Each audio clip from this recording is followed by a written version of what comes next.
Bienvenido a la clase de matemática del segundo ciclo. Mi nombre es Carla Mesa y soy su profesora de matemática. Todas las consultas que quieran realizar la pueden hacer vía WhatsApp. Hoy veremos la clase número 5, que tiene que ver con la estadística y el lenguaje básico de este. Lo primero tenemos que identificar qué es la estadística. La estadística es una rama de la matemática que nos permite organizar información para luego tomar algún tipo de decisión. Por ejemplo, podemos hacer estudio de la cantidad de hijos que existen en una población, en una villa, y luego tomar la decisión si es que se le pueden hacer regalos para Navidad o otro tipo de toma de decisiones. La estadística es una herramienta de estudio colectivo que se puede utilizar en distintas áreas, pueden ser en la biología, en la química, en la física, en historia. Generalmente las asociamos a tablas de frecuencia y gráficos. Para partir conociendo la estadística, principalmente tenemos que conocer conceptos básicos, tales como lo que es la variable. La variable va a ser la característica o cualidad que posee un individuo de una población al cual yo quiero estudiar, ¿ya? Por ejemplo, por ejemplo, si queremos estudiar el color de pelo de las personas, esta va a ser una variable. Existen dos tipos de variables en matemáticas, se clasifican en las variables cualitativas y las cuantitativas. Cualitativa viene de cualidades, son todas aquellas cosas que yo puedo identificar como una cualidad. Por ejemplo, color de ojo, color de pelo, estado civil, profesión, oficio, etc. En cambio, las variables cuantitativas van a ser todas aquellas que yo puedo identificar mediante un número. Por ejemplo, edad, talla, número de calzado, de pie, de zapato, perdón, etcétera, etcétera.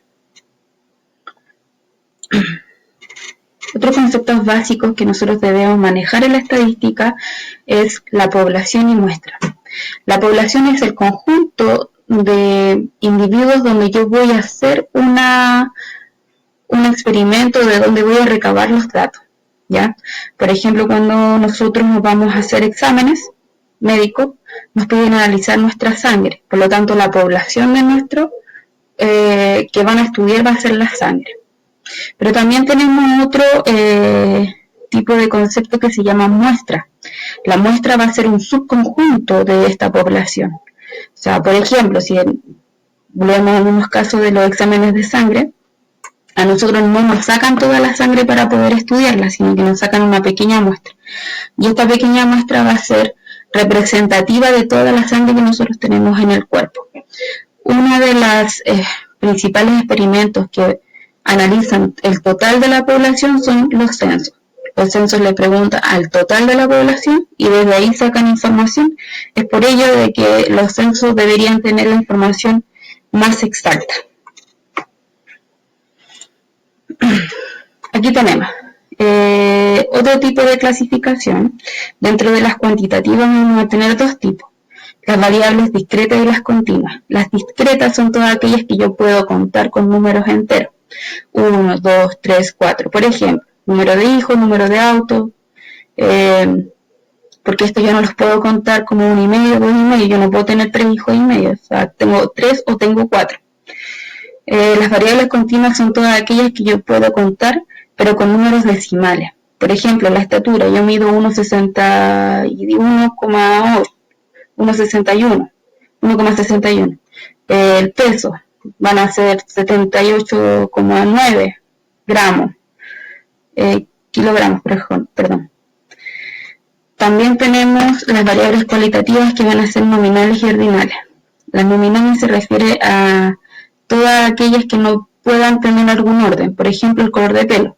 No va a ser más importante el color rojo que el verde. La nacionalidad no va a ser más importante si es chileno o argentino. En cambio, en las ordinales tiene que existir un orden natural o una jerarquía. Como por ejemplo el grado de curso.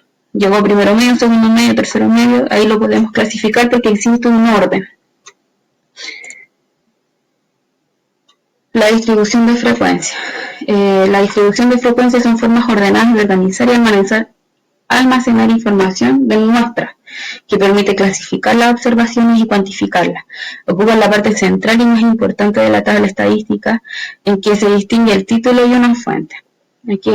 Aquí hay un ejemplo de una tabla de frecuencia donde tenemos el título, la distribución, que va a ser lo central, y la fuente, que es importante.